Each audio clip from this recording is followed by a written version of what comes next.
हमने पंचप्रयाग का सफ़र स्टार्ट किया ऋषिकेश से। जैसे कि आपने देखा मेरे पिछले ब्लॉग में कि हम निकल चुके हैं देवप्रयाग के लिए।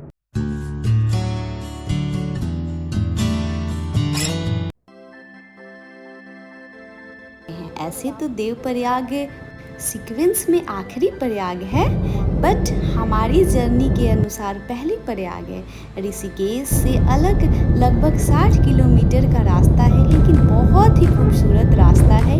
एकदम खुली रास्ते हैं और बिल्कुल हम गंगा नदी को फॉलो करते हुए जाएंगे। और चलिए देवप्रयाग पहुंचते हैं और वहीं मिलते हैं। और लीजिए हम यहाँ पहुँच गए। सामने वहाँ पे हम लोग गाड़ी अपना पार्क किए हैं। उसके बाद हम लोग निकल चुके हैं देवप्रयाग गंगा जी का दर्शन कर। मौखिक, भावनात्मक एंड धार्मिक दृष्टि से माना जाता है कि गौमुख से गंगा निकलती है, जबकि गंगा किसी एक ग्लेशियर से या एक स्रोत से नहीं निकलती है, जबकि सैकड़ों जलधाराएं के मेल से बनती है। ये सैकड़ों धाराएं दो मुख्य नदी से मिलती है और अलकनंदा, भागीरथी, ये दोनों की संगम से बनती है गंगा। और जहाँ इनकी संगम होती है उसे ही कहते हैं देवप्रयाग। तो चलिए अभी हम लोग नीचे जाके देवप्रयाग गंगा की दर्शन करेंगे। और ये रही रास्ते।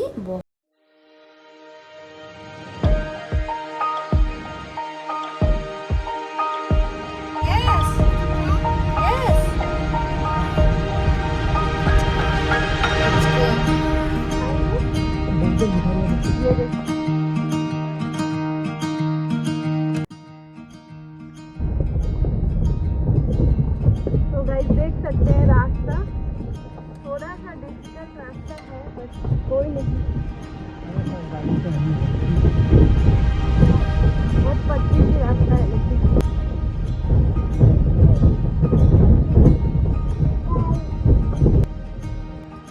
देखो गाइस, पैदल चलते हुए गाड़ी, हम लोग ने गाड़ी वहाँ पार्क की है।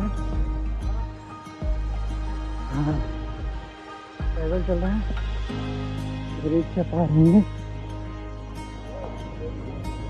यहाँ रुकेगा।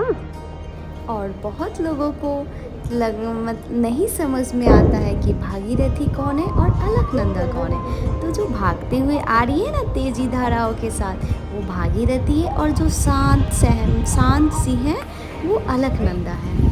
और हम लोग फर्स्ट डुबकी यहाँ लगाएंगे। फर्स्ट टाइम हम लोग पंचप्रयाग में, फर्स्ट प्रयाग में यहाँ पे आए हैं फर्स्ट टाइम। और यहाँ पे हम लोग माँ गंगा का दर्शन करेंगे और डुबकी लगाएंगे।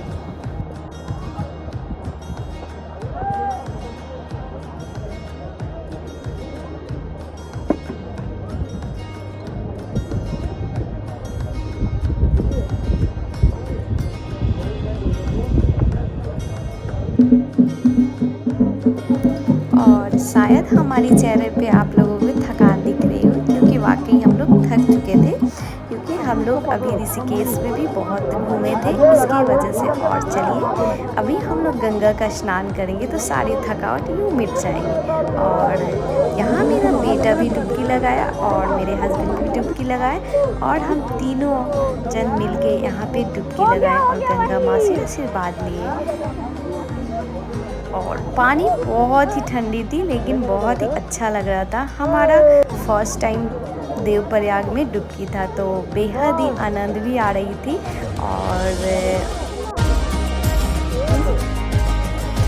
आगे नहीं जाना।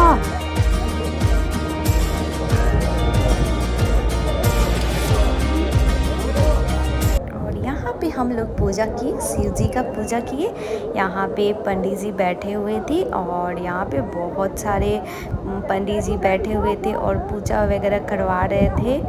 तरह तरह के वहाँ पे पूजा करवा रहे थे अपने पूर्वजों के लिए वगैरह वगैरह, सारे पूजा हो रहे थे। उसके बाद हम लोग यहाँ नहा वहा के, और आप देख सकते हो भागीरथी को हम लोग देखते देखते और अलकनंदा गंगा माँ को संगम का देख के, और वहाँ से फिर हम लोग निकल गए अपने घर के ओर।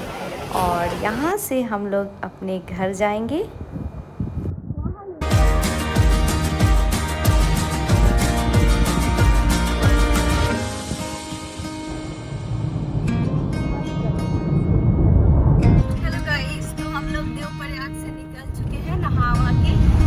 लोग डायरेक्ट लुधियाना के लिए निकले हैं और लुधियाना जाएंगे लोग अब। बस हम लोग का यही ट्रिप खत्म हो रहा है। सो बहुत घूम लिए, बहुत थक गए हैं हम लोग। बस अब आपको एक रोड ट्रिप हम दिखाते हैं देवप्रयाग से दिल्ली के लिए।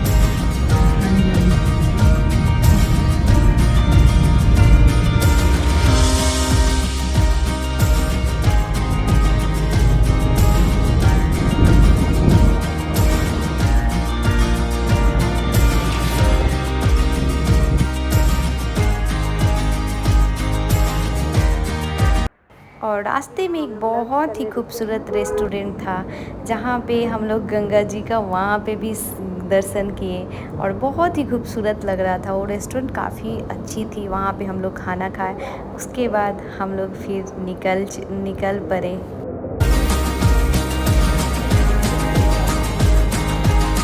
और रास्ते में हमने देखा कि एक बस बहुत फास्ट जा रही थी तो वो टक्कर खा के गिर गए। हम लोग ने ये लाइव देखा तो थोड़ा सा आराम से ड्राइव करना चाहिए। और देख सकते हैं कितना ब्यूटीफुल सा इवनिंग हम लोग सामने से देखते हुए एंजॉय करते हुए जा रहे थे। इसके बाद हम लोग पहुँचेंगे अपना और आराम करेंगे, सुकून से बैठेंगे और नेक्स्ट डे फिर निकलेंगे एक और न्यू सफ़र के लिए।